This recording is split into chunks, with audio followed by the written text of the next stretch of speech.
दोस्तों, हमारे साथ आईसीएस के चेयरमैन मिस्टर रोहित वेदी जी हैं। वो अपनी संस्था के बारे में सारा बताएंगे और हमें ये बताएंगे कि इनके कौन कौन से कोर्स हैं, क्या उसका टाइम है और क्या फीस स्ट्रक्चर है और इससे किस तरह लोगों को लाभ हो रहे हैं। हाँ जी, वेदी साहब, चरण जी धन्यवाद। आपके चैनल ने हमें एक अवसर दिया कि हम अपने बारे में पब्लिक को, जनता को बताएं। सबसे पहले डॉक्टर बीवी रमन इस संस्था के फाउंडर प्रेसिडेंट थे, जिन्होंने ये संस्था स्थापित करी। उनके दिमाग में विचार ये थे कि इस पारंपरिक ज्योतिष शास्त्र को भारतवर्ष के हर परिवार के कम से कम एक सदस्य को पढ़ाया जाए, जिससे कि वो बाज़ार में चलती हुई दुकानदारियों से और फंडों से हानि ना बने और उनके लोग बेवकूफ़ ना बनाएं, क्योंकि अल्प बुद्धि या अज्ञानता ही आदमी को मूर्ख बनाती है और उनको ठगती है। तो हमारा मेन उद्देश्य तो ये है कि भारतवर्ष के हर परिवार में सबको पढ़ाया जाए। आप आइए, पढ़िए। हमारे भारतवर्ष के अंदर इसके 30 से ज़्यादा शहरों में चैप्टर चल रहे हैं। दिल्ली में हमारा दिल्ली चैप्टर 1 के नाम से मशहूर है, जिसके संचालन मेरे कंधों पर है। मैं इसकी देख रेख करता हूँ। मेरे साथ सारी फैकल्टी है जो सब पढ़ाते हैं यहाँ पे।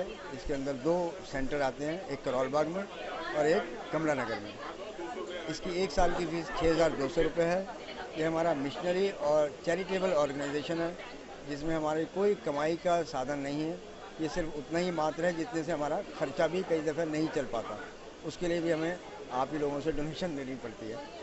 एनीवे, और इसमें हमारे सेमेस्टर एग्ज़ाम होते हैं। एग्ज़ामिनेशन क्लियर करने के बाद 1 साल का और कोर्स है और 2 साल में ये कंप्लीट कोर्स पूर्ण हो जाता है। इसमें हमारा का पराशरी ज्योतिष से संबंधित सभी प्रकार के जितने भी अध्याय हैं उन सब का ज्ञान दिया जाता है। जैसे मेडिकल एस्ट्रोलॉजी है, आपका वर्षबल है, प्रश्न शास्त्र है, षटबल है, अष्टक वर्ग है। इस प्रकार से सारे इनके टूल्स को इकट्ठा करके आपको फलित के नियम और गणित के द्वारा उनकी संभावनाएं बताई जाती हैं। हमारे पास स्टूडेंट जो है वो हर ग्रुप से, हर साइड से, हर कल्चर से आते हैं। यहाँ पे वकील भी होते हैं, डॉक्टर भी हैं, इंजीनियर्स भी हैं, आईटीज़ भी हैं, हाउसवाइफ भी हैं, और एज की कोई लिमिट नहीं है। 18 से लेकर के 60 साल तक हमारे पास स्टूडेंट आते हैं, उसमें कोई एज बार नहीं है। हमारा उद्देश्य सिर्फ यही है कि आप ज्ञान हासिल करें, ज्ञानवर्धन करें और मूर्ख बनने से बचें। Thank you. असल में समाज को बदलने में अपनी सही भूमिका निभा पाती है? बहुत बढ़िया सवाल किया आपने। यहाँ पे मैं एक ही बात कहूँगा कि हर चीज़ की एक सीमा है, और ज्योतिष को यदि आप ये मान के चलें कि जी मैं करूँगा कुछ नहीं, पंडित जी के पास जाऊँगा, पंडित जी में वो कहेंगे तेरा घर बन जाएगा, और वो घर बन जाएगा एक दिन, तो वो घर नहीं बनता ऐसे। तो प्रयास और कर्म तो आपको करना ही पड़ेगा। ज्योतिष से मात्र आपको एक गाइडेंस मिलती है कि मेरा कब समय उचित है। यदि आपका समय सही नहीं है तो हम आपको कहेंगे साहब आप अपना पैसा कहीं और वेस्ट मत कीजिए, इसे संभाल के रखिए। आगे बरसात आएगी, बरसात का मतलब ये नहीं कि आप अपने मटके फोड़ दें, उनको संभाल के रखिए, फिर गर्मी आएगी तब इस तरह इस्तेमाल होगा। उसी प्रकार से हम आपको ये समझा सकते हैं कि अभी आपके मन में उद्विग्नता है कि मैं पैसा लगा दूँ, सट्टे में लगा दूँ, शेयर में लगा दूँ, सोने में लगा दूँ, और हमें दिख रहा है आपका नुकसान होगा, तो आप किसी भी जगह लगाएंगे आपका नुकसान ही होगा। और आने वाले टाइम में जब आपके पास नुकसान खा लिया, अब पैसा नहीं है, तो हमारी तो ये आपको एडवाइस है, करना आपने है, मानना आपने है। ये कोई चमत्कार नहीं है कि आपके पास पैसा अपने आप आ जाएगा। कर्म करना पड़ेगा। कर्म करना पड़ेगा। हम आपको गाइडेंस दे सकते हैं। वैदी साहब, समाज में स्कूल, कॉलेज, यूनिवर्सिटीज सन बढ़ते चले जा रहे हैं। जी, ठीक है, लगातार बढ़ते चले जा रहे जी हैं। हाँ। लेकिन अपराध, बेईमानी, बदकारी, चोरी, ठगी, भ्रष्टाचार लगातार उससे कई गुना ज़्यादा बढ़ता चला जा रहा है। बिल्कुल। तो क्या हम ये मान के चलें कि स्कूल, कॉलेज, ये सारी चीज़ें जो है संत वगैरह वगैरह ये अपना काम ईमानदारी से नहीं कर रहे हैं? सर, मेरा इसमें मानना है, मैं किसी दूसरे पे टिप्पणी करने के बजाय मैं अपने पे टिप्पणी पहले करता हूँ। और उसका मेरा ये कहना है कि आज मनुष्य दुखी जो होता है और या किसी समस्याओं में जो फंसता है, वो कब फंसता है? जब मेरी इच्छाएं इतनी तीव्र हो जाती हैं कि मैं उनका पेशेंसली टाइम का वेट ही नहीं करता। मैं कहता मुझे तो 10,000 रुपये कमाने हैं और रात रात में कमाने हैं। तो जब रात रात में कमाने, तो मैं कोई ना कोई उसका उपाय भी ऐसा करूँगा जो रात रात में मुझे 10,000 रुपये कमा ले। तो नेचुरल बात है कि वो उपाय भी मेरा कोई गलती ही होगा। और उस गलत उपाय को साधन करने के लिए यदि कोई उसको सहायता करता है तो वो फिर आज का क्राइम बढ़ जाता है। तो आपका मतलब है जैसे आजकल बड़े बड़े विज्ञापन आते हैं 24 घंटे में आपका काम हो जाएगा, जी 12 घंटे में आपका काम हो जाएगा, कुछ भी करवा लो, शादी करा लो, शादी तोड़वा लो, मकान बना लो, पैसा कमा लो, ये सब भ्रामक विज्ञापन है। इसी के लिए तो मैंने आपसे कहा कि जब तक ज्ञान नहीं है वही आपको मूर्खता का कारण बनेगा, और वही ज्ञान हम देने की आपको कोशिश करते हैं कि आप स्वयं ज्ञानी बनिए, स्वयं इस ज्ञान को अर्जित कीजिए और इस विद्या को हासिल करके तब आप निर्णय कीजिए कि क्या आप मूर्ख तो नहीं बन रहे हैं, कोई आपको बेवकूफ़ तो नहीं बना रहा है। यदि ऐसा होता तो जो दुकान चला रहा है वो स्वयं रात का रात 10,000 रुपये नहीं कमा लेगा? मेरा तो सीधा प्रश्न है। यदि किसी ने लिखा हुआ है अपनी दुकान के आगे कि मैं आपको रात रात में लखपति बना देता हूँ, तो वो अपने आप क्यों नहीं बन जाता लखपति? मेरे को क्यों बनवा रहा है?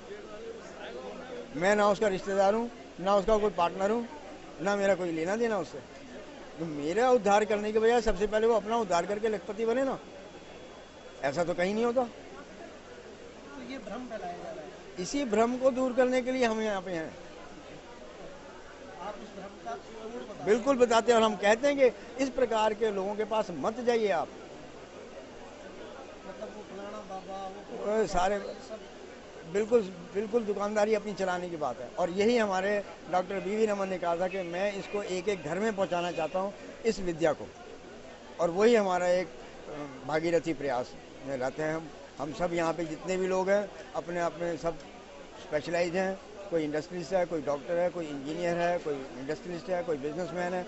वो अपने यहाँ से पढ़ने के बाद अपने जीवन का कुछ समय इस गुरुकुल को समर्पित करना चाहता है, और वो अपना थोड़ा सा समय निकाल करके हम यहाँ पे पढ़ाने आते हैं।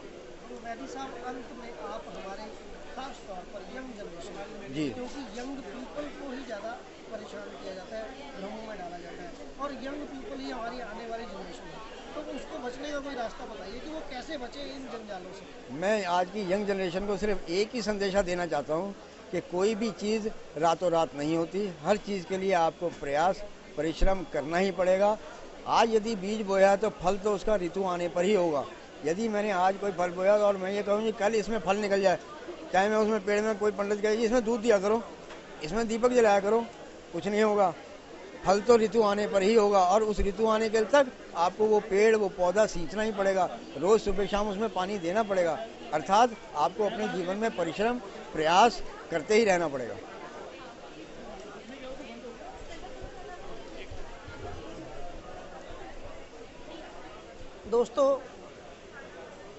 दोस्तों बड़ी बेबाक राय दी वैदी साहब ने। सच्चाई के बिल्कुल पास में कर्म करना पड़ेगा, कर्म करने के बाद इंतज़ार करना पड़ेगा, ऋतु आएगी तो फल देगी। इमली का बूटा 35 साल में फल देता है। अब जैसा बूटा लगाएंगे वैसा फल मिलेगा। भ्रमों से दूर हटिए, ख़ास तौर पर जो यंग जनरेशन है, जो हमारे समाज का सबसे महत्वपूर्ण अंग है, वो बचे, वो अनेक भ्रमित विज्ञापनों से बचे, अपने आप को बचाए और अपने दोस्तों को मित्रों को भी बचाए। इसी धारणा से हम आपको इस तरह के कार्यक्रम दिखाते रहेंगे। चरणजीत सिंह, सावधान नज़र के लिए A to Z चैनल, धन्यवाद।